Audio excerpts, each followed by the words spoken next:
उसके बाद हम जाएंगे दूसरे डायग्नोसिस की ओर। उसके बाद यहाँ पे क्या सिम्टम्स और आ सकते हैं, यहाँ पे आ सकता है रिफ्यूज टू सक। जब इंटेस्टाइनल मूवमेंट्स नहीं होगी, there will be refuse to suck. पहले मैंने जिक्र किया, यहाँ पे होगा एब्डोमिनल डिस्टेंशन, एब्डोमिनल डिस्टेंशन। और भी मेन सिम्टम्स होंगे, मेन साइंस और भी होंगे, but these are the important. उसके बाद हम यहाँ पे डिस्टिंग्विश किया है कार्डिनल साइन न्यूमोनिक डिसीजेस। उसके बाद हम जाएंगे चिल्ड्रंस की ओर। चिल्ड्रंस में मोस्ट इंपॉर्टेंट साइन क्या है? तो यहाँ पे अब जो चिल्ड्रन है थोड़ा सा बड़ा है, उसकी एज है 1 ईयर, उसकी एज है 2 ईयर, तब तो उसके इंटेस्टाइन्स में थोड़ा सा फूड आइटम्स होंगे। सो दैट वो फीकल मैटर जो होगा, उसके बाद फीकल मैटर को पास होना है, लेकिन वो यूजुअली पास नहीं होता है। जब जो नॉर्मल इंसानों में होता है, नॉर्मल न्यूनेट्स में होता है, वो फीकल मैटर पास होता है। जब मैंने पहले ही बोला था, जिक्र किया है, वो पास होता है पैलेट फॉर्म, इन ए पैलेट फॉर्म, जिसको हम बोलते हैं रिबन लाइक स्टूल। वो पास होता है in a ribbon like stool. So यहाँ पे आपको गौरव फिगर करना है, ribbon like stool is present in childrens, not in neonates.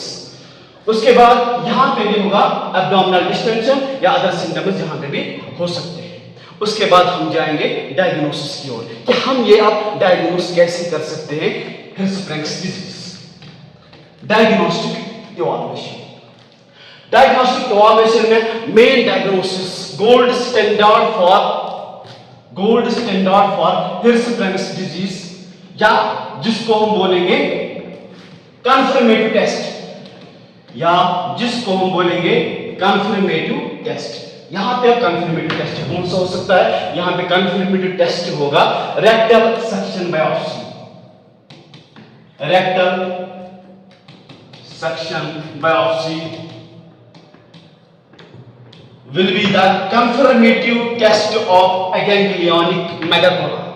इस रेक्टल सक्शन बायोप्सी में क्या करते हैं हम थोड़ा सा टिश्यूज लेते हैं, थोड़ा सा सेल्स लेते हैं, बायोप्सी यहां पे करते हैं। उसके बाद हम करते हैं यहां पे हिस्टोपैथोलॉजिकल स्टडीज। वहां पे हम लैब्स में देखते हैं कि यहां पे इस पार्ट में गैंग्लियनिक सेल्स प्रेजेंट है कि नहीं। अगर गैंग्लियनिक सेल्स प्रेजेंट है तो हम ये नहीं कह सकते हैं that this neonate is suffering from ganglionic megacolon. लेकिन अब अगर यहां पे एब्सेंट होंगे ganglionic cells in this affected portion, तो हम बोल सकते हैं this neonate is suffering from Hirschsprung's disease.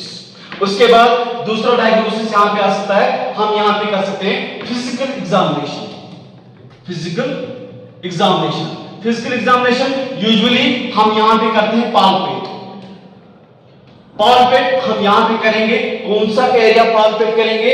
यहां पे हम करते हैं लोअर एब्डोमेन को हम पाल्पेट करेंगे, क्योंकि मैंने पहले ही बोला ये डिजीज जो होती है वो होती है distal part of the intestines पे। Lower part of the abdomen पे हम पाल्पेट करेंगे, वहां पे हम फेल्ट करेंगे फीटल मैटर फेल्ट होगा, तब हम बोल सकते हैं might this will be the disease of, लेकिन ये कंफर्मेटिव नहीं है, पर लेकिन तब हम बोल सकते हैं ये डिजीज हो सकती है हिर्शस्प्रेंग्स डिजीज। उसके बाद और एक मोस्ट इंपॉर्टेंट पॉइंट, यहां पे मोस्ट इंपॉर्टेंट डायग्नोसिस हम करते हैं, यहां पे हम करते हैं स्क्रीनिंग टेस्ट।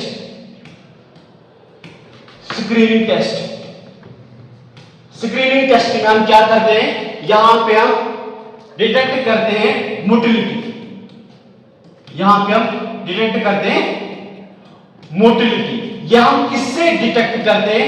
उसको हम बोलते हैं इलेक्ट्रोमानोमेट्री।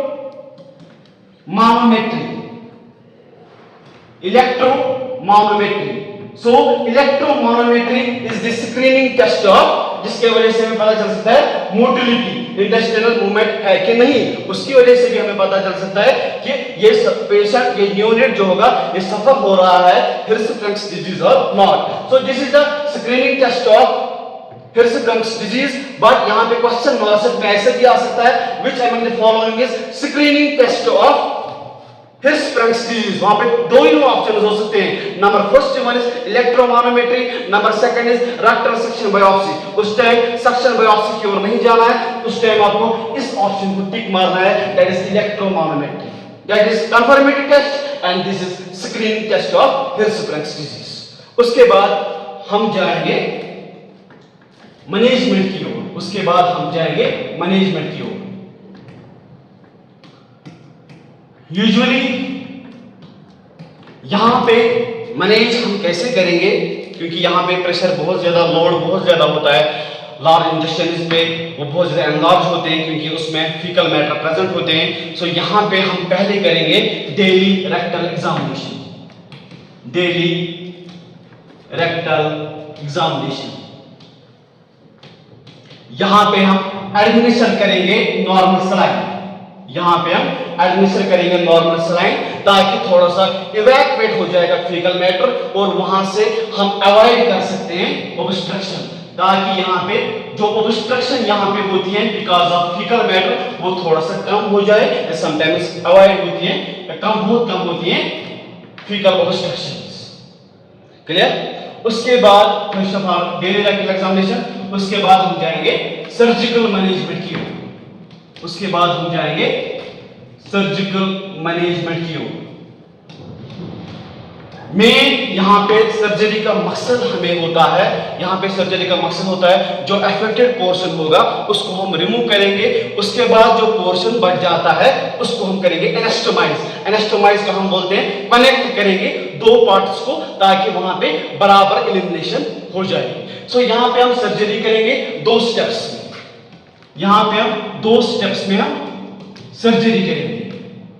फर्स्ट स्टेप यहां पे हम क्या करेंगे, that is initial surgery. Initial surgery, initial surgery का दूसरा नाम है यहां पे temporary colostomy. Temporary colostomy. So first of all हम यहां पे करेंगे कोलोस्टोमी। यहां पे हम कोलोस्टोमी करेंगे। यहां पे हम कोलोस्टोमी कैसे करेंगे, हम करेंगे जो यहां पे गैंग्लियोनिक पार्ट होगा, यानी कि जो नॉर्मल पार्ट होगा, बट यहां पे जो गैंग्लियोनिक पार्ट होता है वो होता है डायलेट, वो होता है डायलेट, वो होता है। उसके बाद हम यहां पे कोलोस्टोमी करते हैं, कनेक्ट करते हैं विद द एब्डोमिनल वॉल, ताकि यहां पे जो ऑब्स्ट्रक्शन हुई है because of faecal matter in the large intestines in the colon, उसके बाद हम उसको कनेक्ट करेंगे with the tummy of the abdomen. उसके बाद हम एक स्टोमा क्रिएट करते हैं, that is a huge topic, वो अलग टॉपिक है, कभी मैं उसके बारे में जिक्र करूंगा। उसके बाद यहां पे वो फीकल मैटर फिर एक्सपेल होता है, ताकि यहां पे जो एनलार्ज होता है लार्ज इंटेस्टाइन्स मेगा कोलन, जो डायलेट होते हैं यहां पे इंटेस्टाइन्स, वो थोड़ा सा डायलेशन यहां पे कम हो जाए, इसलिए हम कहते हैं पहले टेम्पोररी कोलोस्टोमी।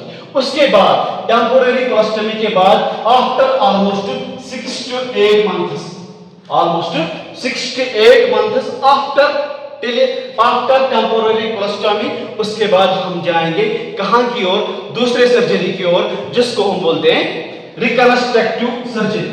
उसके बाद हम जाएंगे रिकंस्ट्रक्टिव सर्जरी। तब तक हम सिर्फ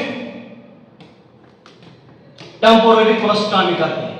रिकंस्ट्रक्टिव सर्जरी, इसमें बहुत सारे प्रोसीजर्स करते हैं, बहुत सारे ऑपरेशंस करते हैं, बट मोस्ट कॉमनली हम यहां पे करते हैं स्वेनसन्स प्रोसीजर। स्वेनसन्स प्रोसीजर, या बेटा आप याद रखोगे स्वेनसन्स ऑपरेशन, या इसका तीसरा नाम है पुल थ्रू ऑपरेशन, या इसका तीसरा नाम है पुल थ्रू ऑपरेशन। स्वेनसन्स प्रोसीजर या स्वेनसन्स ऑपरेशन या पुल थ्रू ऑपरेशन। अब इसमें हम क्या करते हैं, इसमें हम क्या करते हैं, इसमें जो यहां पे अफेक्टेड पोर्शन होगा, यूजुअली अफेक्टेड पोर्शन होता है recto sigmoid colon.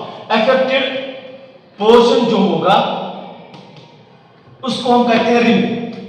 Affected portion जो होगा इसको हम कहते हैं remove. Suppose this is sigmoid colon, this is affected portion, इसको हम करेंगे रिमूव।